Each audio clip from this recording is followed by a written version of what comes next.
Hello, everybody.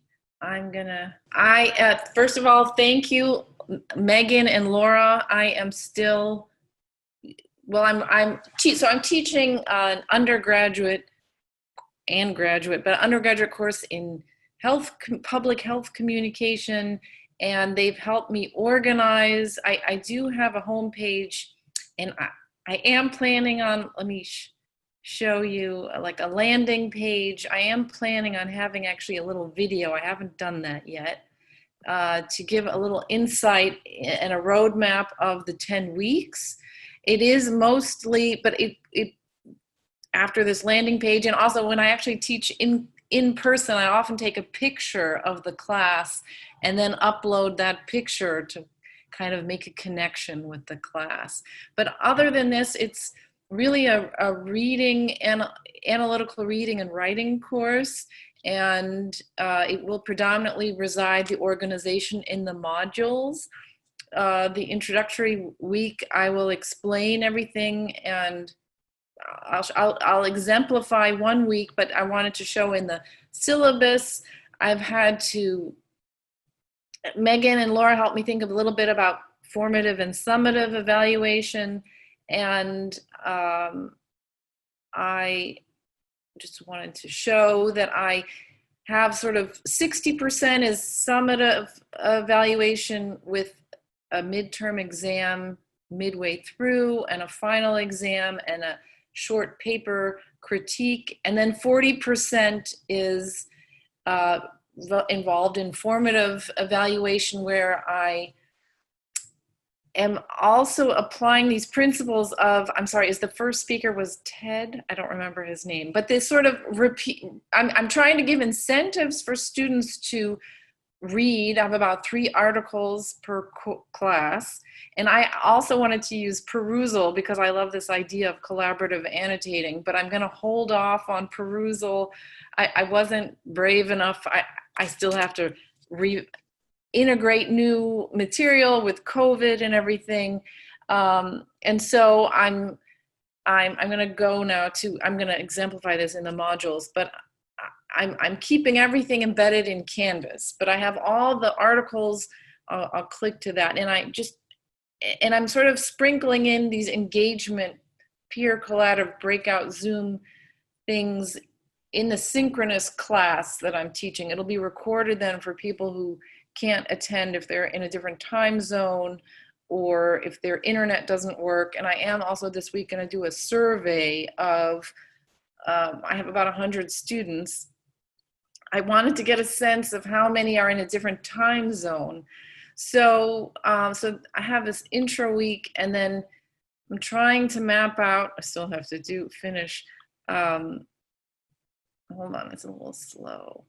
I just wanted to go I'm changing the order of some things too, but let's say I'm starting off with crisis communication. So for each Tuesday and Thursday, I have will have all the readings embedded. If there's 3 readings, they click on it, and I have directed reading questions.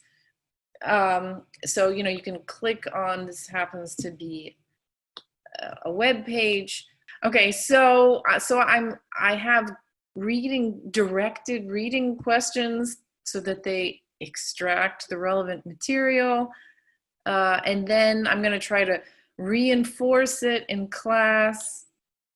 And I'm trying to shorten my lectures. So I'm going to also have the lectures here, but I'm going to try to shorten them to be like 15 minutes and work in breakout Zoom sessions or Google Doc group exercises to sort of reinforce concepts.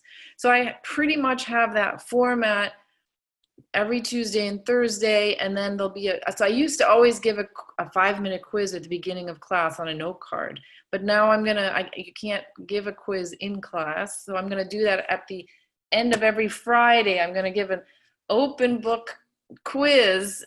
I hope, I probably should integrate things from Sharon, the other speaker who teaches law. I apologize, I'm very bad at names. Like an honor system. I am going to use prospectus. I don't, I think I'm going to use that. I'm surprised it's not here on my I think you're thinking of Respondus. Respondus. Yeah, I was thinking of using Respondus, but I'm also just going to time the quizzes so they don't really have time. They're short quizzes, so I'm hoping this is an experiment. I have no idea, that they can't just like look things up because there won't be time to do that. So we'll see how that goes. I should probably have an affirmation statement for honor code.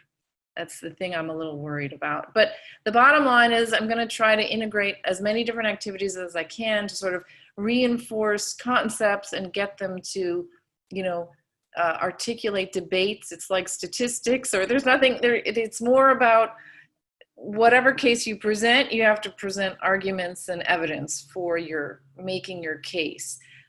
So that's basically the structure, and I have different domains, content domains that I'll be covering and asking provocative questions, and having then on top of it certain, like for the social media, certain engagement strategies where I have them do fun assignments of like doing a 24-hour Instagram campaign. It's all about promoting health, so different domains of health in creative ways, using different engagement strategies. And so that's what I'm going to highlight. And I have, links. So I change up the reading with, it's typically, I'm going to be teaching them also mostly peer-reviewed journal articles. So teaching them how to read those, like, scanning the article for certain areas, or in particular technical articles, I'll let them skip the methods section, or I don't know, I'll be reviewing how to review peer-reviewed journal articles, and then otherwise I also have links and videos as different formats depending on the topic. And I think in the second week there's like a live conference going on where I might during class show a presentation that's going on at a virtual conference on COVID. So I just wanted to show that. So it's sort of ongoing, but and then once in the middle of the middle of this, I will actually use one in-class time period to give the midterm. Otherwise, the exams are all out of class. So that's where I'm at.